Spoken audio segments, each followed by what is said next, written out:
Sir, वरिष्ठ नागरिक अधिनियम के पीठासीन अधिकारियों एवं विभागीय कर्मचारियों के प्रशिक्षण बाबत आपने कोई लेटर लिखा है? देखिए क्या हुआ, एक अधिकरण बना उसमें समस्त राजस्थान के जितने भी एसडीओस हैं उनको वरिष्ठ नागरिक पालन पोषण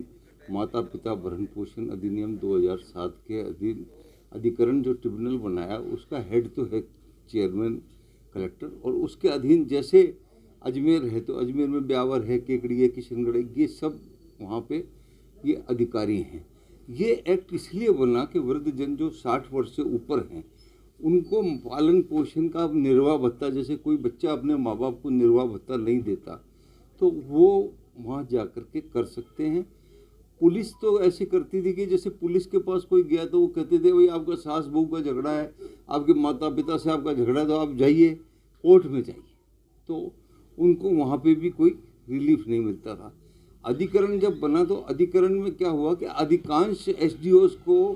यही पता नहीं है कि इस एक्ट में क्या पावर है इनकी, तो वो क्या कहते हैं कि आप सिविल कोर्ट में जाइए। सिविल कोर्ट में जाएंगे तो सिविल कोर्ट का जो पालन पोषण अधिनियम या मकान संपत्ति का अधिनियम है उसमें कई टाइम लग जाते हैं, कोर्ट फीस लगती है। इस एक्ट में वकील करने की ज़रूरत नहीं है, आप एक कागज़ पे दीजिए और कागज़ पे कोई भी वरिष्ठ नागरिक जन के भाई मेरे पुत्र मेरी बहू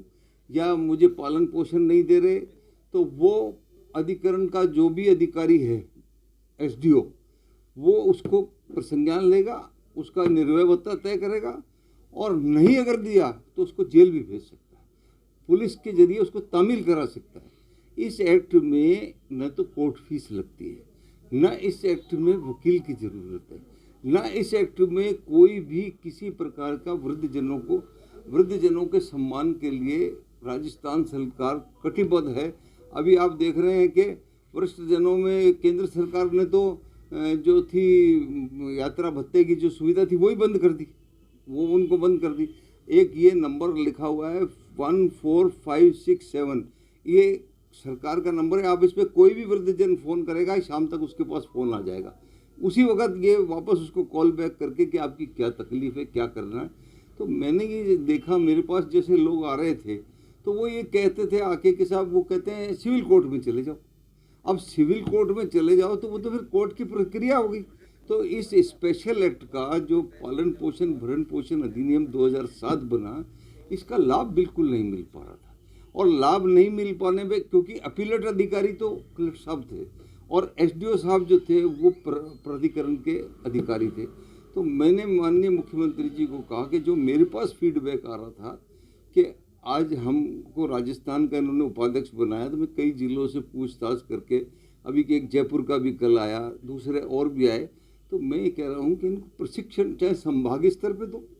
और चाहे राजस्थान में ओटीएस स्तर पे एक बार, जैसे कि 33 जिलों के हैं तो आधे आधे जिलों के बुला के कि भाई 15 जिलों के आगे इनको एक्ट पढ़ा के इनको उसे इस एक्ट का एक रिफ्रेशर कोर्स, जैसे पुलिस में या अधिकारियों के समय समय पर मीटिंग्स होती रहती हैं, लॉ एकेडमीज की मीटिंग होती रहती है, इनको एक्ट को पढ़ाना पड़ेगा।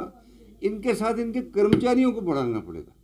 कर्मचारी इनके पास कोई इस एक्ट से संबंधित फाइलों का संधारण करने के लिए कर्मचारी भी नहीं, मतलब जैसे आज आपने अभी एसडीओ को दिया तो वो फाइल का संधारण करके उसका एक अलग विंग हो कि ये तारीख इस पे गई, ये इस तारीख पे गई। अब कई बार जैसे कि 3 बजे से 5 बजे का टाइम रखते हैं, वहाँ बैठने की सुविधा ही नहीं किसी आदमी को भी। अब वहाँ सड़क पे एसडीओ साहब 5 बजे आए तो 6 बजे तक कोर्ट चल रही। तो मेरा ये इनसे मुख्यमंत्री जी से निवेदन है कि इनको प्रशिक्षण शिविर लगाए जाए, इनको एक्ट को रूल्स को सब तरह से पढ़ाया जाए, तभी इसकी सार्थकता होगी, तभी इसकी। आज राजस्थान सरकार, अभी आपने देखा होगा पिछले दिनों रामेश्वरम तक यात्रा गई, 400 अजमेर से थे, 300 भीलवाड़ा से थे,